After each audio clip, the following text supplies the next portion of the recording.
1 ಉಂಡೆ ಬೆಲ್ಲ, ಅದಕ್ಕೆ 1 ಟೀ ಕಪ್ಪಷ್ಟು ನೀರು ಹಾಕಿ ಚೆನ್ನಾಗಿ ಕುದಿಸ್ಬೇಕು. ಬೆಲ್ಲ ಪೂರ್ತಿ ಕರಗಿದೆ ಅಂದಾಗ ಅದನ್ನು ಸೋಸಬೇಕು.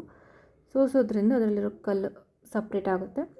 ನೆಕ್ಸ್ಟ್ ಇನ್ನೊಂದು ಪಾತ್ರೆಯಲ್ಲಿ 1 ಟೇಬಲ್ ಸ್ಪೂನ್ ಚಿರೋಟಿ ರವೆ, ಆ ಚಿರೋಟಿ ರವೆನ 2 to 3 ಮಿನಿಟ್ಸ್ ಬೆಚ್ಚಗೆ ಹುರ್ಕೊಳ್ಬೇಕು. ಹುರಿದಾದ್ಮೇಲೆ ಇನ್ನೊಂದು ಪಾತ್ರೆಯಲ್ಲಿ 1 ಟೀ ಕಪ್ ನೀರು, ಅದಕ್ಕೆ ಸ್ವಲ್ಪ ಹಾಲು ಹಾಕಿ, ಹಾಲು ಕುದಿ ಬರ್ತಾ ಇದೆ ಅಂದಾಗ ನಾವು ಹುರಿದಿರೋ ರವೆನ ಹಾಲಿಗೆ ಮಿಕ್ಸ್ ಹೊಡಿಬೇಕು. ಅದು ಚೆನ್ನಾಗಿ ಸೌಟಿಂದ ಗುರಾಡ್ತಾನೆ ಇರಬೇಕು. 3 to 4 ಮಿನಿಟ್ಸ್ ಕಂಟಿನ್ಯೂಸ್ ಗುರಾಡ್ತಿರ್ಬೇಕು. ಎಲ್ಲೂ ಅದನ್ನು ಸ್ಟಾಪ್ ಮಾಡಬಾರ್ದು. ಸ್ವಲ್ಪ ನಾವೇನಾದರೂ ಸ್ಟಾಪ್ ಮಾಡಿದ್ರೆ ರವೆ ಗಂಟು ಬಂದುಬಿಡುತ್ತೆ. ಸೊ 2 to 3 ಮಿನಿಟ್ಸ್ ಚೆನ್ನಾಗಿ ಕುಟಾಯಿಸ್ತಿರ್ಬೇಕು.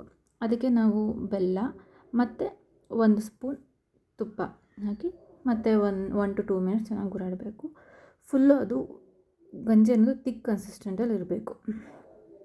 ತೀರಾ ತೆಳ್ಳಗಲ್ಲ, ತೀರಾ ದಪ್ಪಗಲ್ಲ, ಸೊ ಮೀಡಿಯಮ್ ಕನ್ಸಿಸ್ಟೆನ್ಸಿ ಈ ಥರ ಬಂದಾಗ ಆದಮೇಲೆ ಒಂದು 2 to 3 ಮಿನಿಟ್ಸ್ ಹಾಗೆ ಚೆನ್ನಾಗಿ ಕುದಿಯಕ್ಕೆ ಬಿಡಬೇಕು. ನೆಕ್ಸ್ಟ್ ಸರ್ವ್ ಮಾಡಬೇಕಾದ್ರೆ ನಿಮಗೇನಾದರೂ ಎಕ್ಸ್ಟ್ರಾ ತುಪ್ಪ ಬೇಕು ಅನ್ನೋದು ಹಾಕೊಬೋದು. ತುಪ್ಪ ತಿಂದಷ್ಟು ಬಾಣಂತನದಲ್ಲಿ ತುಂಬ ಒಳ್ಳೆಯದಾಗುತ್ತೆ. ಬಿಕಾಸ್ ಅದರಿಂದ ನಮ್ಮ ಡೈಜೆಸ್ಟಿವ್ ಸಿಸ್ಟಮ್ ಆಗಿರ್ಬೋದು, ನಮ್ಮ ಬೋನ್ ಡೆನ್ಸಿಟಿ ತುಂಬ ಇನ್ಕ್ರೀಸ್ ಮಾಡುತ್ತೆ. ಹೆಲ್ತ್ ಕೂಡ ತುಂಬ ಇಂಪ್ರೂವ್ ಮಾಡೋದ್ರಿಂದ ಬಾಣಂತನದಲ್ಲಿ ನಾವು ಏನೇ ಮಾಡ್ತೀವಿ ಅಂದರೆ ತುಪ್ಪದಲ್ಲೇ ಮಾಡೋದ್ರಿಂದ ತುಂಬ ಬೆಸ್ಟ್ ಅಂತ ಹೇಳ್ಬೋದು.